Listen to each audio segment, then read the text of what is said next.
কি আজকে একটা কথা বলি তোমাকে, ঠিক আছে? হয়তো তোমার সাথে আমার কখনো আর কথা হবে না, তবে একটা কথা বলছি তোমাকে, কথাটা মন দিয়ে শোনো।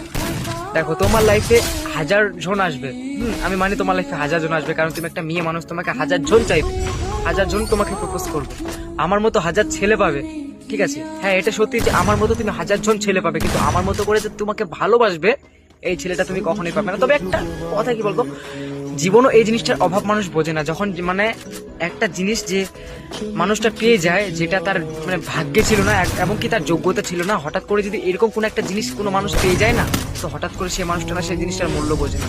আর তুমি আমার মূল্যটা ঠিক তখন বুঝবে যখন তোমার লাইফে কেউ আসবে ঠিক আমার মতো করে তোমাকে ঠকাবে, ঠিক আছে? যেমনটা তুমি আমার সাথে করেছো, ঠিক তেমনটা তোমার সাথে যখন কেউ করবে তখন তুমি ঠিক আমার অভাবটা বুঝতে পারবে। তবে একটা কথা কি জানো তো, তোমাকে সত্যি কথা বলতে তোমার সেই পিছনের কথাগুলো আর দ্বিতীয় কথা তোমার কিছু কথায় আমি মায়া পড়ে গেছিলাম, কিছুটা মায়া আটকে গেছি। নাহলে হঠাৎ করে 2টা দিনের মধ্যে একটা মানুষ এরকম গভীরে কি করে যেতে পারে? যাই হোক, কথার কিছু বিষয় না, লাইফে রিলেশন সম্পর্ক এগুলো ডাজন্ট ম্যাটার, মানুষ আসবে মানুষ যাবে, তবে কারোর জন্য কি ভেঙে পড়া চলবে?